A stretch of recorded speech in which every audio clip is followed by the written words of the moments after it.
History repeats itself is the infamous interpretation of the recurring trends that continue to repress and oppress enclaves of people within our societies. Women and the urban and rural poor are continuously marginalized through patriarchal and elitist paradigms. Imbalanced power struggles, along with the ramifications of colonization in many countries, have left people ethnically, economically, and socially disorganized.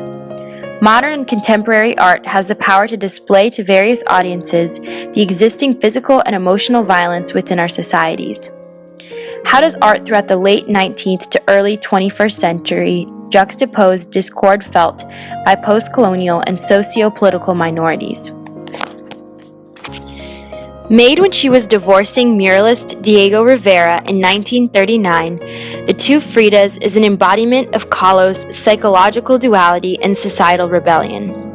The Frida on the left of the portrait displays the European Frida, with pale skin and wearing a Victorian dress as a depiction of her father's Hungarian Jewish ancestry. The Frida on the right of the portrait displays the Mexican Frida with dark skin and wearing a peasant costume as a depiction of her mother's Indian and Creole background.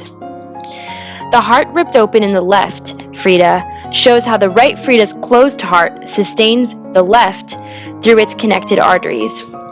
The European Frida is physically and emotionally draining the Mexican Frida's heart as Kahlo feels her Mexican heritage stifled by Western culture. Courbet reveals the actual social class the workers are in the Stone Breakers. He gave the workers ragged clothes showing signs of poverty. He did not glorify them, but instead, his painting displayed their harsh realities. He isolates the workers in an attempt to focus on their plight, and the dark colors prevalent throughout the painting intensify the joyless atmosphere. Courbet creates a socio-political statement because the art itself displayed people who are ignored. People didn't want to focus on the hard reality of rough child labor and the physicality of jobs like breaking stone. In 1992, Wilson was commissioned to create an installation based on the pieces of art that the Contemporary and Maryland Historical Society already had in storage. He found slave manacles and placed them in a case of fine silver. This completely changed the meaning and context of the value of the silver. The silver was an icon for American wealth and beautiful craftsmanship. Wilson used the manacles as an icon of slavery and African Americans to show that these silver pieces would not have been possible without slavery, ultimately giving the silver a negative connotation. This installation highlights the impact of racism in American culture, particularly in Baltimore, a prominent African American rich city. A major motivation of the bedroom painting series in particular was to shift the viewer's attention to the objects around a nude, which, although relatively small and insignificant in comparison to the body part on display, becomes the more dominant element in the painting.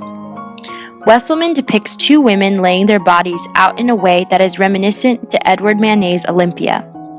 It presents women in a way that disregards female stereotypes and tropes, such as the idea that women are supposed to look pretty and be looked at, but are criticized when women themselves willingly expose their bodies and choose to embrace their sexuality. In doing so, it suggests that women, just like men, should be able to do whatever pleases them simply because they deserve that choice, a choice that others are not entitled to make for them.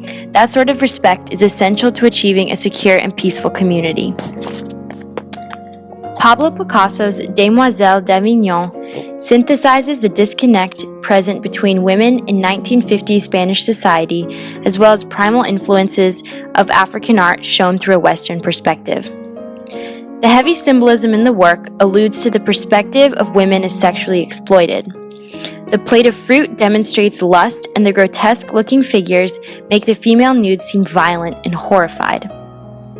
Space and body form raise post-colonial African influences. Shown through the lens of a Western artist, Picasso took his inspiration from African masks. The noses, facial scarring, and lopsided eyes are all direct elements taken from African culture.